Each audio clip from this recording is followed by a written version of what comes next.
Okay, so let's talk about some of the fat loss pharmacopoeia.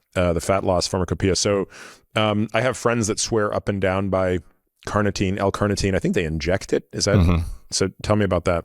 So the L-carnitine is present in red meat, and depending on your diet, you may or may not be deficient in it. And it is something that can help incorporate free fatty acids into the mitochondria and help you produce energy. And it also is implicated in certain indirect processes like AR content in the muscle, which is some of the more fringe literature, but it seems to, in the presence of sufficient anabolic stimulation, actually increase the expression of what you can get out of your testosterone input.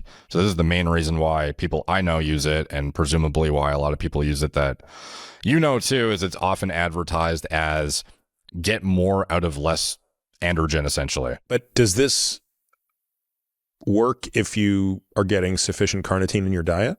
Like, do you need super physiologic doses? Well, in general, if you're injecting 500 milligrams, for example, like you will be supra. So it's not something similar to creatine. You can make the argument that endogenously or through your diet, you maybe get enough to satisfy, like maybe you're not going to saturate muscle stores, but I mean, it's not analogous to creatine, but it seems to be at least in supplemental form. And this is something you inject sub-Q daily? Depending on the volume, because it is, depending where you get it, could be 200 milligrams a milliliter, 500 a milliliter, and you can only put so much oil sub-Q, or water, sorry, it's water-based sub-Q before you have lumps. So even though it's more easily absorbed, it's still not something you want to be injecting milliliters of. Yeah. Like typically sub-Q shots you want. So are we back in the same problem of like, where are people getting this stuff? Typically compounding pharmacies or online, or they're making it themselves because it is just an amino acid that you could just buy anyways. So homebrew sometimes. But the reason they're injecting it typically is because homebrew, how are they sterilizing the water? And I'm not a chemist who's going to explain really how you would do it, but it's the same process by which you would make your underground steroids, presumably. So it's like, I mean, in other words, this is a bad idea. Yeah, maybe. Yeah, this is an awful idea. Unless you know what you're doing, because some of them are like pretty, I don't know, intelligent, but I still wouldn't risk it even if I had the instruction manual personally. Yeah. So in general, though, there is pharmaceutical, not grade, but like compounded versions that are made in an environment that's been at least fact checked, depending on the rigor of the pharmacy in question, of course, because you've done many deep dives into compounding, which I recommend people check out. Yeah, we did it. I think we did an AMA where we covered the ins and outs of compounding, and even with compounding pharmacies, there have been enormous breaches of good manufacturing processes, and that results in contaminations of legitimate FDA-approved molecules like corticosteroids that have led to literally thousands of deaths. So, you know, it's one thing when people are compounding things without good manufacturing process that you'll take orally because the gut is a lot more forgiving. Yeah. But the moment you start talking about things that are injectable and now you are injecting something in yourself that's dirty, you know, that could be a huge compromise. So yeah, anyway, I hope there are ways for people to vet that stuff. Yeah. How effective is caffeine, both in terms of its effect on appetite and potentially its effect on fat oxidation? By the way, I want to touch on carnitine quickly. The reason people inject it is typically because the oral format is only about 10 to 15% bioavailable. So you have to take literally 10x the dose to achieve the same yield outcome. And then in addition to that, when you ingest things like carnitine and choline, there is a potentially unfounded, but still potentially concerning scenario where there is TMAO conversion. So that's right. When you ingest a lot of carnitine, like 4+ grams to get your yield that is enough to actually have some sort of effect, that has shown to have some hopeful AR content upregulation, which is still like a fringe thing you're seeking that may not be ultimately founded. You are using an amount that is going to have some level of conversion that you could avoid by injecting. Yeah. So you are averting the need to use as high of a dose. And in addition to that, you are potentially avoiding some level of risk from gut related circumstance. Some people use allicin with it to kind of like circumvent and try and prevent TMAO conversion. What's allicin? It's from garlic, and it seems to attenuate TMAO conversion in the gut, but it's also like a fringe application with like a hopeful outcome that I guess you can measure in serum your TMAO before and after allicin versus not and see if there's a difference. But are there any clinical trials that demonstrate any efficacy of injectable or oral L-carnitine? with carnitine, the results are mixed. Some of it looks promising and then some of it doesn't. So this is one of those things where you largely go by anecdotes, and with it being a natural amino acid, a lot of people that use it, it depends on their baseline circumstance too. The deficient will obviously get more. Exactly. Like you could sort of see a scenario where somebody's like a vegan and they're a huge benefit, obviously. Then you might see, well, maybe the risk is worth the payoff. But if you're an omnivore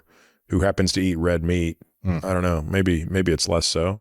I'm sure if you saw the data, you would not be convinced that it's worth trying. So I'll just put that out there for people who watch your stuff. I don't think that they would blindly want to inject this. So this is the reason people find it very attractive is because it works through a different vector.